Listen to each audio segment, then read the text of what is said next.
මොකද කියන්නේ ශ්‍රී ලංකා කොඩි හදමුද ශ්‍රී ලංකා කොඩිය කියලා කියන්නේ ලෝකයේ තියෙන හදන්න අමාරු එහෙම නැත්නම් අඳින්න අමාරුම කොඩි අතර එකක්.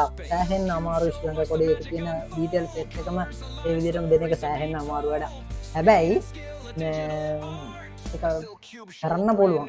හැබැයි අර අනි කියුබ් එකකින් දෙකකින් මේක කරන්න බෑ. ඒ කියන්නේ සාමාන්‍යයෙන් මම කලින් ආර්ට්වල හැදුවේ මේ එක කියුබ් එකක් එහෙම නැත්නම් 7x7 ඔය වගේ එකක් පාවිච්චි කරලා හැදුවේ. මම මේක මීට කලින් කරා. මේ ආර්ට් එකම මේ වලට පිටිපස්ස වෙන ශ්‍රී ලංකා කොඩිය ආර්ට් එකම මම මීට කලින් කරා. 2023 දී වගේ මට මතකයි මම කරේ මුලින්ම මේක ටික ගත්ත මුල් කාලේ මම මේ ආර්ට් එක කරා. මුල් කාලේ කියන මම හිතන්නේ මේක වෙන්නේ මගේ පළවෙනි ආර්ට් එකත් මේ රිවිව් තේරම කම්ප්ලීට් කරාට පස්සේ. එතකොට මේක මම කලින් කරලා තියෙනවා. හැබැයි ගොඩක් ඉල්ලීම් ආවා මේක අපෝ කරන්න කියලා. ඉතින් මම මුලින්ම මේ විදිහට තමයි පටන් ගත්තේ. හිමීට ඉතින් ඔය විදිහට දෙගෙන ගියා. මුලින්ම යට කොටස කම්ප්ලීට් කරන්න මේක අර චිත්‍රයක් අදිනවා වගේ හදන්න බෑ. චිත්‍රයක් අදිනවා වගේ මේක සම්පූර්ණ එක කම්ප්ලීට් කරන්න අපිට කොහොමද බෑ. ඉගෙන මැදින් පටන් අරගෙන සංඥා මුලින් හදලා එහෙම කරන්න බෑ. ඒක කරන්න ඕනේ යට ඉඳන්ම තමයි යටම ලේයක හදලා තමයි ඒ කියුබ් උඩ ගොඩ ගහලා තමයි මේක හදන්න වෙන්නේ. ඒතකොට මේක නිකන් අර සෑන් ආර්ට් සිස්ටම් එක වගේ. ඔයාලා අර බෝට් ලේක සෑන් ආර්ට් හදන විදිහ දැකලා තියෙනවද? ඒ වගේමයි.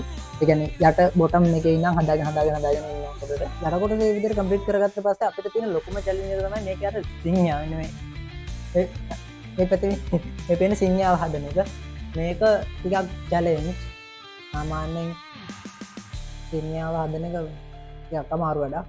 මම මේක ඇතුලේ වැඩි වෙලාවක් ගත්තේ මේ සිංහා හදන වැඩේටම තමයි. ඒක සාමාන්‍යයෙන් තේින්නවා වැඩක්. මම අනිත් ඒවා ටික ඔක්කොම කොළ පාට, තැඹිලි පාට, ඉරි තියෙන්නේ. කහ පාට මේ ඔක්කොම ඉරි.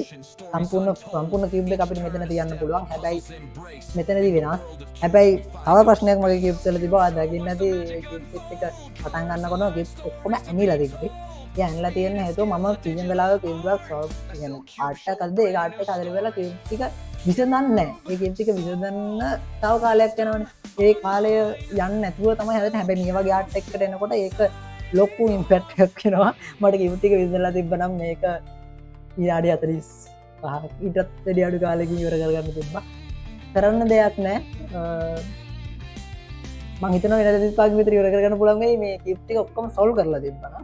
මොකද පේනවනේ වැඩිපුරම පාටවල් ගොඩක් නිකන් තියෙන රතු පාට සම්පූර්ණ එහෙම පාවිච්චි කරන්න පුළුවන්. කහ පාට වටේට එහෙම පාවිච්චි කරන්න පුළුවන්. ඊළඟට තැඹිලි පාට කොළ පාට එක වෙනම පාවිච්චි කරන්න පුළුවන්. ඒ chance එක මට ගන්න තිබ්බා. කියුබ් ටික සෝල්ව් කරලා තිබ්බනම්. හැබැයි සෝල්ව් කරලා තිබ්බ නැති නිසා මේක මම පැය දෙකමාරක් විතර අට්ට ගාලා ඇදුවේ. ඉතින් පැය දෙකමාරක විතර මානසිකයට පස්සේ ඒ විදිහට ආර්ට් එක කම්ප්ලීට් කරගත්තා. එතකොට ශ්‍රී ලංකා කොඩිය අවුරුදු ඔය හැදුවේ අවුරුදු දෙකකට පස්සේ අවුරුදු දෙකකට විතර පස්සේ ආවම ශ්‍රී ලංකා කොඩිය මේ කියුබ් වලින් හැදුවේ. මේ කියුබ් ටිකම තමයි කලියුතේ. එන්න අපෝතර එකේ ඇදුවා. ගොඩක් කට්ටිය ඉල්ලීම් කරලා තිබ්බට සමහර කට්ටිය කලින් අදලා තිබ්බ කියලා දන්නේ නැහැ. කලින් අදලා තිබ්බා බට් මේ පාර තමයි මම හිතන්නේ හරියටම හදාගත්තා. ඊයේ පාර මගේ උඩින් පල්ලෙන් අර පොඩි ඉරි දෙකක් ආවිල්ලා තිබ්බා. සුදු පාට. මේ පාර ගතිය දෙනවා. එහෙනම් thank you video එක වෙනකම් බලුවට. එහෙනම් හැමෝටම peace.